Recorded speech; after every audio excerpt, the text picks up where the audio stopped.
அனைவருக்கும் வணக்கம். இந்த ஆண்டு தொடர்ந்து 30ஆம் ஆண்டு மிகப்பெரிய ஒரு விநாயகர் எழுச்சி விழாவாக நமது கவுண்டம்பாளையம் பகுதியே பிரசித்தி பெற்ற மாரியம்மன் திருக்கோவில் திடலில் 30வது ஆண்டு வீர விநாயகர் சதுர்த்தி விழாவானது சீரும் சிறப்புமாக இப்பொழுது நடைபெற்றுக் கொண்டிருக்கிறது. விழாவின் முதல் பகுதியாக காலை நமது வீர விநாயகர் பிரதிஷ்டை செய்யப்பட்டு அனைவருக்கும் பிரசாதம் வழங்குதல் நிகழ்ச்சி நடைபெற்றது. அதன் தொடர்ச்சியாக அன்னதான நிகழ்வானது தற்போது நடைபெற்றுக் கொண்டிருக்கிறது.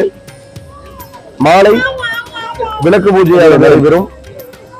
மீண்டும் நாளை மறுநாள் விநாயகருக்கு சிறப்பு பூஜைகள் நடைபெற்று தொடர்ந்து 3 நாட்களுமே, அதாவது 3வது நாள் நம்ம விநாயகரை விசர்ஜன ஊர்வலத்துக்கு எடுத்துட்டு போய் கரைப்பாங்க. அந்த 3 நாளுமே தொடர்ந்து நம்ம இந்த திடலில் வைக்கக்கூடிய விநாயகர் சதுர்த்தி விழாவிலே மதியமும் சரி இரவு உணவும் சரி நம்ம பொதுமக்களுக்கு இந்த முறை ஏற்பாடு செய்து வழங்கி கொண்டிருக்கிறோம்.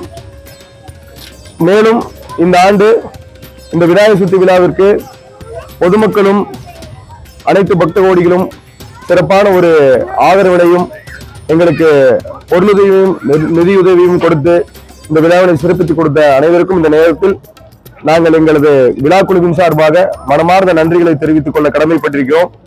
தொடர்ந்து இந்த விழாவினை இன்னும் பல ஆண்டுகள் சீரும் சிறப்புமாக நடத்தி கொடுக்க அனைவருக்கும் எங்களது சிறந்தார்ந்த வேண்டுகோளையும் இந்த தருணத்தில் வைத்துக் கொள்கிறோம். நன்றி.